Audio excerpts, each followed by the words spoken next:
Captain Jake Morrison stood on the bridge of his ship looking at the stars through the main window. His vessel was called the Endeavor, and it was just another human exploration ship doing routine patrol work near the edge of known space. The Kepler sector was quiet most days, with only the occasional trader passing through or survey team checking old mining claims. Jake had been doing this job for 8 years, and nothing exciting ever happened in this part of the galaxy. The other species in the galaxy saw humans as boring and weak. They traded fairly and kept to themselves in their small corner of space. Human ships were decent enough, but nothing special compared to the massive war fleets of the Zephyrian Empire or the advanced technology of the Altarian Republic. Most aliens thought humans were just another primitive species that got lucky enough to discover faster-than-light travel. Jake walked over to his communications officer, Ben Hughes, who was monitoring the standard channels. Ben was young and eager, and always hoped something interesting would happen during their long patrols. Today looked like it would be another quiet day until Ben suddenly sat up straight in his chair and started adjusting his equipment. Something was wrong with the signals coming from Altarian space. Ben put the incoming transmissions on the main speakers, and Jake felt his blood turn cold. The messages were full of panic and fear. Altarian colonies were under attack, and their defenses were falling fast. The beautiful blue world of Altair, Prime, where millions of peaceful artists and philosophers lived, was burning. Jake grabbed the communications panel and tried to contact the nearest Galactic Council station. The Council was supposed to keep peace in the galaxy and protect smaller species from aggression. But the response he got made him angry. The Council representative told him they were aware of the situation and would hold emergency meetings to discuss possible responses. Emergency meetings while people died. The tactical officer, Amy Foster, pulled up her screens and showed Jake what the sensors were detecting. Zephyrian battle fleets were moving through Altarian space like a plague. Their massive ships were bombing colonies from orbit and destroying everything in their path. The Zephyrians were known for being aggressive, but this was pure genocide. Jake watched the sensor readings and felt helpless. His ship had basic weapons, but nothing that could stand against a Zephyrian battlecruiser. The Endeavor was built for exploration and research, not fighting wars. Even if he wanted to help the Altarians, there was nothing he could do except watch them die. But then something strange happened. Ben received a priority message on a channel Jake had never heard of before. The transmission was encrypted with codes that were not in any of their standard military manuals. When Ben decoded it, the message was short and simple. All human vessels were ordered to report to specific coordinates immediately for special operations. Jake looked at the coordinates and frowned. They pointed to empty space in a system that human star charts listed as having nothing but asteroids and dead planets. He had never received orders like this before, and he had no idea what special operations meant. But the authentication codes were genuine and came directly from Earth Command. Amy Foster ran diagnostics on their navigation computer and discovered something that made no sense. New star charts had been automatically uploaded to their system. These charts showed details of star systems that were not in any official human database. There were shipping routes and supply depots marked in places where nothing was supposed to exist. The ship's Dr. Ryan Kelly came to the bridge looking confused. He had been working in his laboratory when his computer received a massive data download. Classified files about alien biology and military capabilities filled his storage systems. Information about Zephyrian weaknesses and tactical doctrines that he had never seen before. Jake made the decision to follow the orders even though he did not understand them. The Endeavor changed course and headed for the coordinates in the empty system. During the journey, more encrypted messages arrived, giving them specific flight paths and approach vectors. Someone had planned this very carefully. When they arrived at the coordinates, Jake could not believe what he saw. Ships were appearing out of nowhere, as if they had been invisible. Not just a few ships, but hundreds of them. Human vessels that looked nothing like the standard exploration and trading ships that everyone knew about. These ships were sleek and dangerous-looking, with weapon systems that seemed far more advanced than anything the galaxy had seen.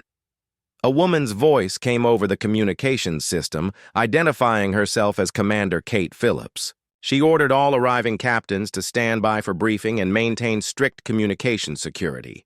Jake realized that something much bigger than a rescue mission was happening.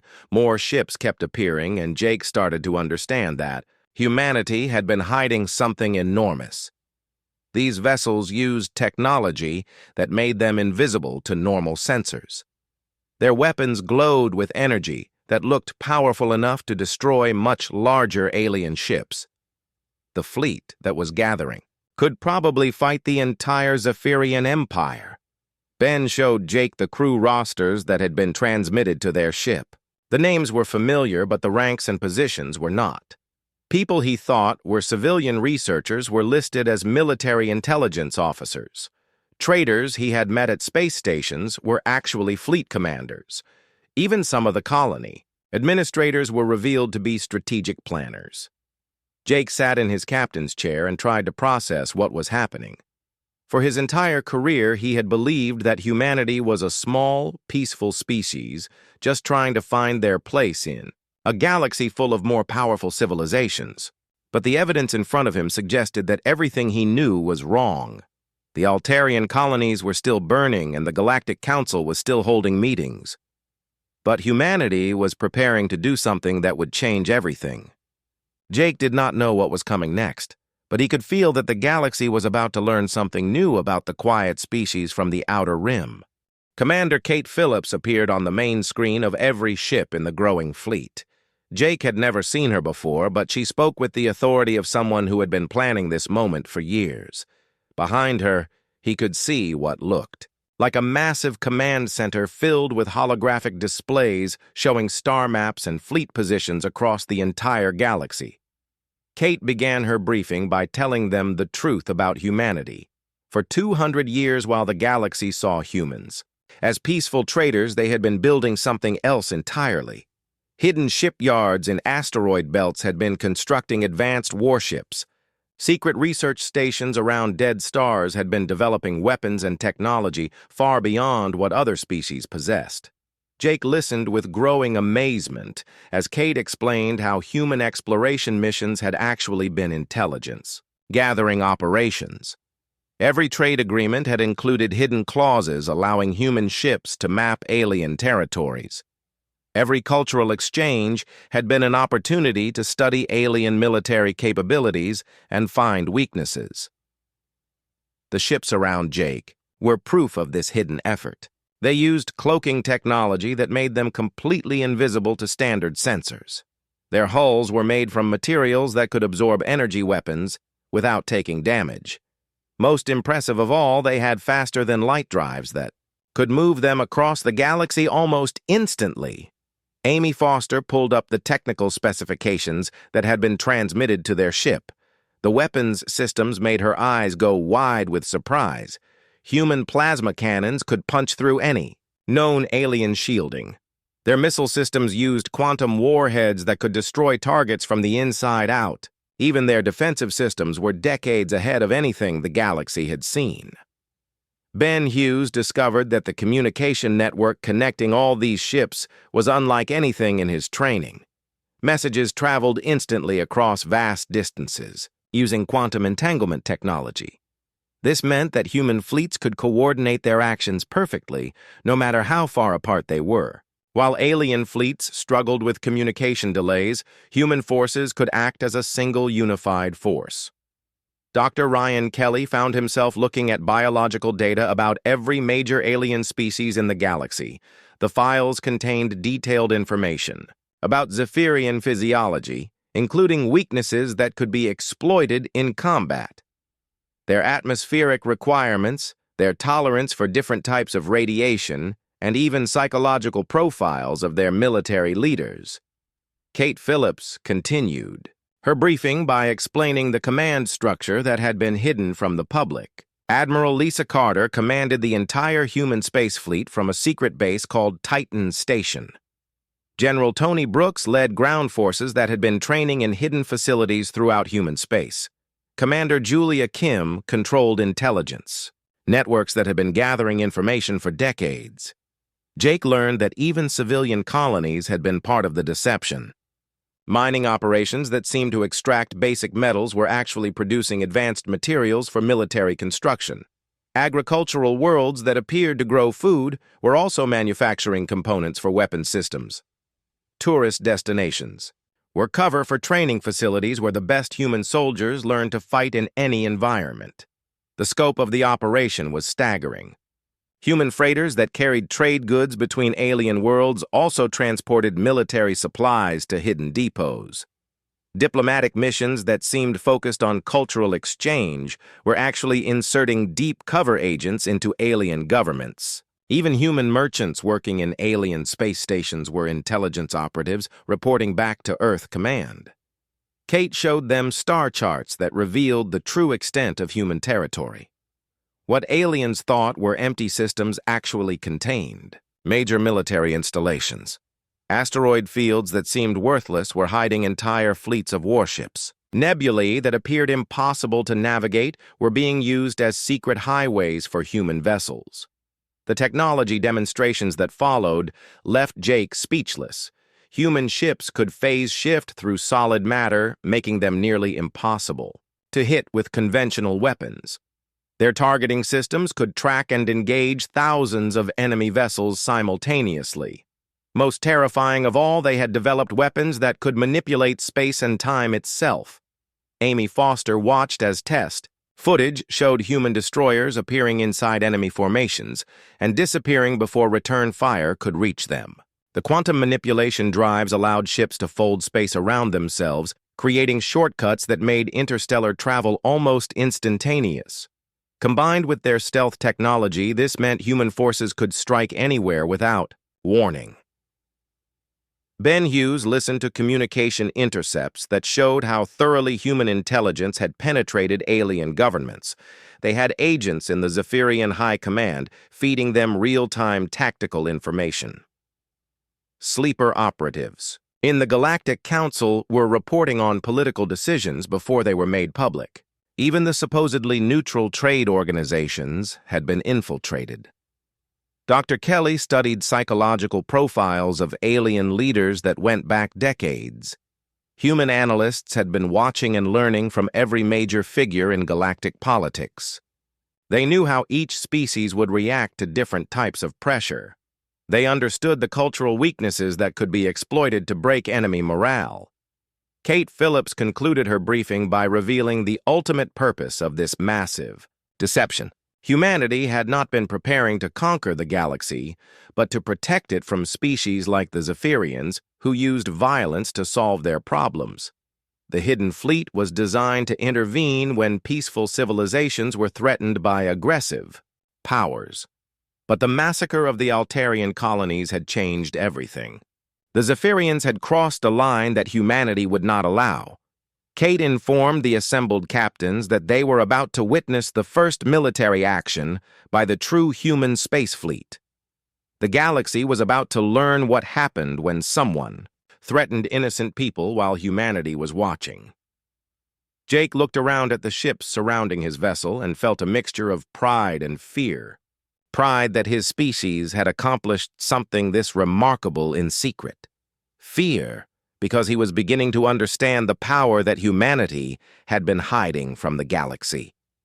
The Zephyrians had no idea what they had awakened by attacking the Altarians. The peaceful traders and explorers that the galaxy knew were about to disappear forever. In their place would stand the most advanced military force that had ever existed. Jake wondered if the other species would ever forgive humanity for the deception, or if they would always fear what else humans might be hiding. Lucy Martinez was playing in her family's garden on New Portland when the sky began to burn. The 9-year-old girl had been chasing butterflies between the flower beds while her father Paul worked in his office nearby. New Portland was a peaceful, human colony world where families came to build quiet lives away from the busy trade routes and political tensions of the inner systems. Paul Martinez served as the colony administrator and had been reviewing supply requests when his emergency alert started screaming. Through his office window, he could see Zephyrian battlecruisers dropping out of hyperspace like dark clouds blocking out the sun. Their massive hulls bristled with weapons that were already beginning to glow with deadly energy. The first orbital bombardment struck the main city within minutes of the fleet's arrival. Paul watched in horror as buildings that had taken decades to construct were vaporized in seconds. The communication center, where he had hoped to send distress signals, disappeared in a ball of plasma that lit up the horizon like a second sun. Lucy ran toward the house when the ground began to shake from the explosions. Paul grabbed her small hand and pulled her toward the emergency shelter that every colonial building was required to have. But he knew that underground bunkers would not protect them from the level of destruction that was raining down from space. The mobile communication unit in Paul's emergency kit crackled to life with reports from across the colony. The spaceport was gone, along with all the ships that could have evacuated civilians. The power stations were targeted next, cutting electricity to most of the settlements. The Zephyrians were not trying to conquer New Portland, they were trying to erase it completely. Paul managed to establish a connection with the Colonial Defense Force, but their news was devastating. The small fleet of patrol ships that protected the system had been destroyed in the opening minutes of the attack. Ground-based defense installations were being systematically eliminated by precision strikes from orbit. There would be no military rescue. Lucy pressed against her father's side as explosions lit up the sky above their shelter. She did not understand why anyone would want to hurt the people of New Portland. The colony had no military value and posed no threat to anyone. The families here were farmers and teachers and small business owners who just wanted to live in peace. Paul tried every communication channel he could access, but most of the relay stations were already destroyed. The few signals that got through brought news that made his heart sink. New Portland was not the only colony under attack. Zephyrian fleets were hitting human settlements across 3 star systems, killing everyone they found. The orbital bombardment continued for hours with methodical precision. Paul could tell from the pattern of explosions that the Zephyrians were working from detailed maps of the colony. They knew exactly where every important building was located. Someone had provided them with intelligence about human civilian targets. As the attacks moved closer to their area, Paul realized he had only one chance to get a message out. The emergency transmitter in his shelter had enough power for a single long-range broadcast, but the signal would have to be sent on an open channel that the Zephyrians could intercept and trace back to their location.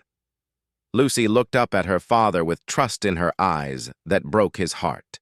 She believed he would find a way to keep her safe, just like he had protected her from thunderstorms and bad dreams. But Paul knew that some monsters were too big for any father to fight. All he could do was make sure someone would remember what happened here. Paul activated the emergency transmitter and began recording his final message. He identified himself and the colony and described the unprovoked attack that was destroying everything they had built. He listed the names of the families who lived in their area and asked that someone tell their relatives what had happened to them. But as he spoke, Paul realized that cold facts would not be enough. The galaxy was full of species that saw humans as expendable. Diplomatic protests and UN declarations would not bring justice for the people dying on New Portland. Someone needed to understand that this was personal. Paul looked at his daughter and made a decision that would change the course of galactic history. Instead of ending his message with a formal request for assistance, he simply said 3 words that came from his heart as a father who was about to lose everything. They killed Lucy.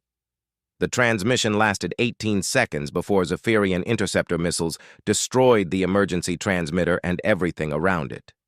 Paul's final act was to hold his daughter close as the world ended in fire and light. Neither of them lived to see what those 3 words would unleash across the galaxy. The signal traveled through hyperspace communication relays toward Earth, while New Portland burned behind it. Automated systems at monitoring stations recorded the message and forwarded it through military channels. But the operators who first heard Paul's words knew immediately that this was more than just another casualty report. Admiral Lisa Carter was in a strategic planning meeting at Titan Station when the message reached Earth Command. The huge underground facility had been built in secret over decades and served as the nerve center for humanity's hidden military operations. When Carter heard Paul Martinez's transmission, the room fell completely silent. General Tony Brooks looked at the tactical displays showing Zephyrian fleet movements across human space. Intelligence reports were confirming attacks on 17 colonial worlds with no survivors being found. The enemy was not interested in conquest or resources. They were committing systematic genocide against human civilians. Commander Julia Kim pulled up the personnel files for New Portland. She had visited the colony twice during intelligence operations and remembered the Martinez family. Lucy had shown her the butterfly garden and asked if she had children of her own. The little girl had been proud of the flowers she was growing and excited about starting school in the fall. Admiral Carter stood in the command center surrounded by the greatest military minds humanity had ever produced. For 2 centuries, they had prepared for the day when their hidden strength would be revealed to the galaxy. But none of them had imagined it would begin with the murder of a child in a flower garden. The Admiral walked to the main communication console and opened a channel that reached every human military unit across known space. Her voice was calm and steady as she spoke, but everyone who heard her understood that something fundamental had just changed in the relationship between humanity and the rest of the galaxy. Final protocol is now active.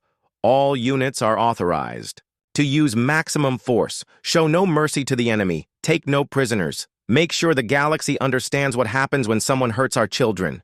Captain Steve Rodriguez had been following the Zephyrian supply convoy for 3 days without being detected.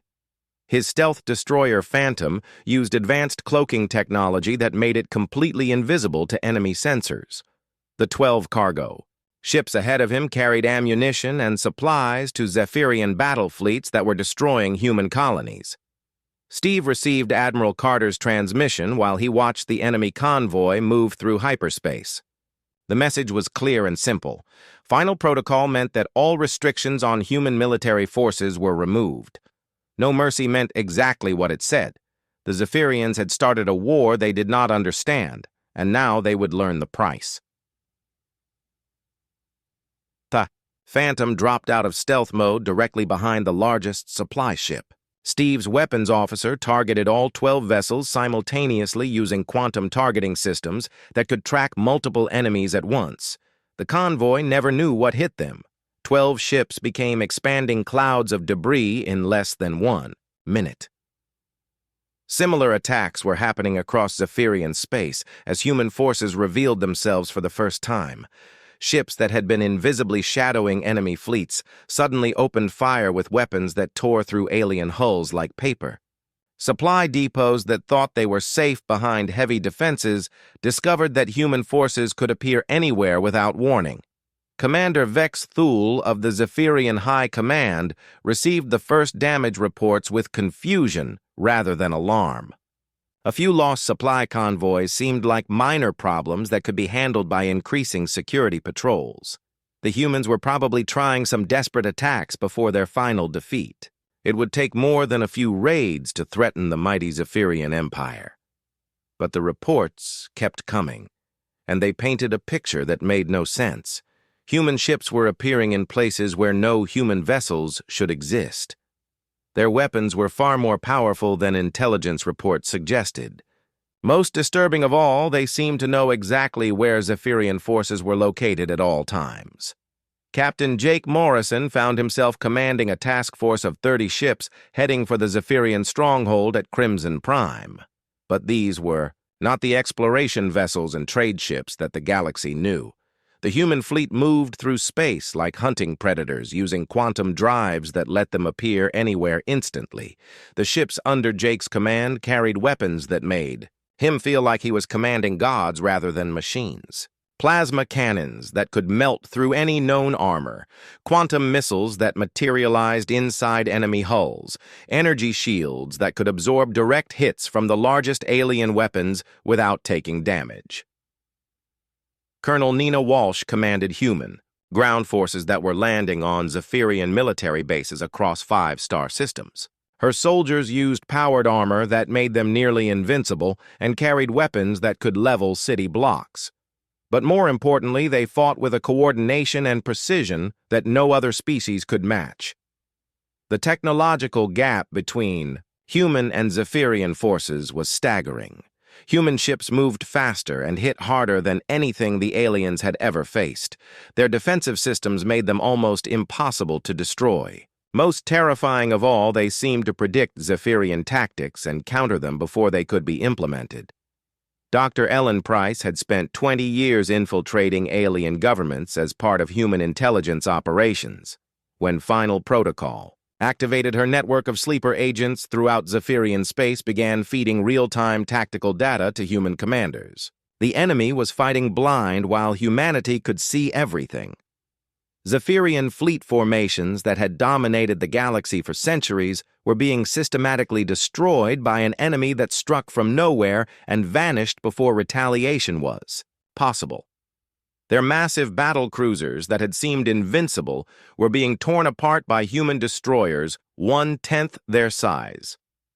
Commander Vex Thule watched his tactical displays with growing horror as red icons representing destroyed Zephyrian units filled the screens. In less than 6 hours, the Empire had lost more ships than in the previous 50 years of conquest. The humans were not just fighting back, they were winning decisively. Amy Foster analyzed the battle reports flowing into her ship's computer systems. Human forces were achieving victory ratios that should have been impossible. Single human vessels were engaging entire Zephyrian squadrons and emerging without significant damage. The enemy's numerical advantage meant nothing against superior human technology. The psychological impact on Zephyrian forces was as devastating as the physical destruction. Soldiers who had considered themselves the ultimate warriors were discovering that humans were faster, stronger, and smarter than any opponent they had ever faced. Panic was spreading through their ranks as word of the defeats reached frontline units. Ben Hughes monitored Zephyrian military communications and heard the fear in enemy voices. Officers were reporting attacks by ghost ships that appeared from empty space. Survivors described human weapons that defied known physics. Some units were requesting permission to retreat from battles they had not even started yet. Jake Morrison received updates from human intelligence showing the broader scope of the campaign. Every major Zephyrian military installation was under simultaneous attack. Their supply lines were being cut. Their command centers were being destroyed. Most importantly, their leadership was being systematically eliminated. The speed of the human advance shocked even Jake, who had seen the secret. Fleet assembling. Worlds that had been under Zephyrian control for decades were being liberated in hours. Colonial populations that had suffered under alien occupation were watching their oppressors flee in terror. Dr. Ryan Kelly studied the psychological profiles of captured Zephyrian officers and found evidence of complete mental breakdown. The enemy had built their entire culture around the belief that they were the dominant military force in the galaxy. Discovering that humans were vastly superior was destroying their fundamental worldview. Captain Steve Rodriguez led his destroyer squadron through the heart of Zephyrian space, leaving a trail of destroyed enemy installations behind them. The Phantom and her sister ships moved like sharks through water, appearing wherever the enemy felt safe and proving that nowhere in their territory was beyond human reach. The resistance from Zephyrian forces began to collapse as word of the defeats spread. Units that had been preparing to attack human colonies were instead trying to defend their own worlds, but human forces struck faster than the enemy could react and hit harder than their defenses could withstand. Colonel Nina Walsh reported that Zephyrian ground commanders were surrendering rather than face human soldiers in combat. The powered armor and advanced weapons her troops carried made them seem like demons from alien nightmares. More than one enemy base had been abandoned without a fight when human forces approached. Commander Vexthul made a desperate attempt to rally his forces by appealing to Zephyrian pride and military tradition, but his speeches fell on deaf ears, as reports continued to arrive describing the complete destruction of the Empire's military might. The humans had revealed themselves as the apex predators of the galaxy. The destruction of the Zephyrian Empire was complete in exactly 72 hours. Admiral Lisa Carter stood in the command center of Titan Station watching the final reports flow in from across what had once been enemy territory. Not a single Zephyrian military vessel remained operational. Their fleets had been reduced to scrap metal floating in space. Captain Jake Morrison found himself promoted to admiral and given command of an entire sector that had been Zephyrian space just days before. The transition was seamlessly efficient, as human administrators who seemed to know every detail of alien government systems took control with minimal disruption to civilian populations. The galaxy watched in stunned silence as the truth about humanity began to emerge. Species that had dismissed humans as weak traitors for centuries were discovering that they had been living next to the most advanced military force in known space. Every assumption about human capabilities had been completely wrong. Admiral Carter, prepared to address the Galactic Council for the first time in human history. She stood before representatives of species that had ignored or patronized humanity for generations. Her message was simple and terrifying. Humans were not the peaceful, limited species they had appeared to be. The council chambers fell silent as Carter began to speak. She explained how human exploration missions had actually been intelligence-gathering operations, how trade agreements had included hidden clauses allowing human ships to map alien territories, how cultural exchanges had been opportunities to study alien military capabilities and find weaknesses. Ambassador Kethvar of the Altarian Republic listened with growing amazement as Carter described the scope of human deception.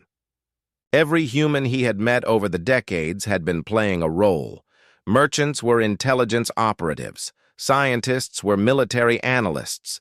Even the cultural attachés who seemed so interested in alien art had been studying his people for strategic advantage.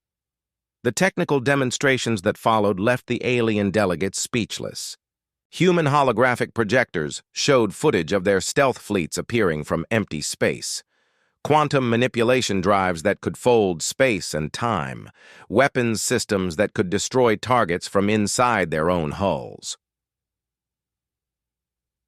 Council Speaker Vordan of the Galactic Assembly struggled to process what he was seeing. The humans had not just been hiding their military strength, they had been decades ahead of everyone else in technological development. Their ships made the most advanced alien vessels look like primitive toys. Carter continued her presentation by revealing the intelligence networks that had penetrated every major government in the galaxy. Human agents had been feeding information back to Earth Command for decades. Sleeper operatives were embedded in alien military commands, political councils, and even the Galactic Council itself. Dr. Ellen Price stood beside Carter as living proof of how thoroughly humans had infiltrated alien society. She had spent 20 years as a respected xenobiologist working with Zephyrian research institutions. In reality, she had been mapping their biological weaknesses and studying their military doctrine for human strategic planners. The scope of human preparation was staggering. Mining operations that seemed to extract basic metals had actually been producing advanced materials for military construction. Agricultural worlds that appeared to grow food were manufacturing components for weapons systems. Even tourist destinations had been cover for training facilities. Captain Steve Rodriguez appeared via hologram to brief the Council on human military capabilities. His destroyer Phantom had eliminated 12 enemy ships in under a minute using weapons that the galaxy had never seen before. Similar vessels were positioned throughout space, ready to respond to any threat. The psychological impact on alien delegates was as devastating as the military revelations. Species that had considered themselves major powers were discovering that humans could destroy them without significant effort. The balance of power in the galaxy had shifted completely in less than 3 days. Commander Kate Phillips provided detailed analysis of how human forces had achieved such complete victory over the Zephyrians. Superior technology was only part of the answer. Human coordination tactics and strategic thinking were simply beyond what other species could achieve.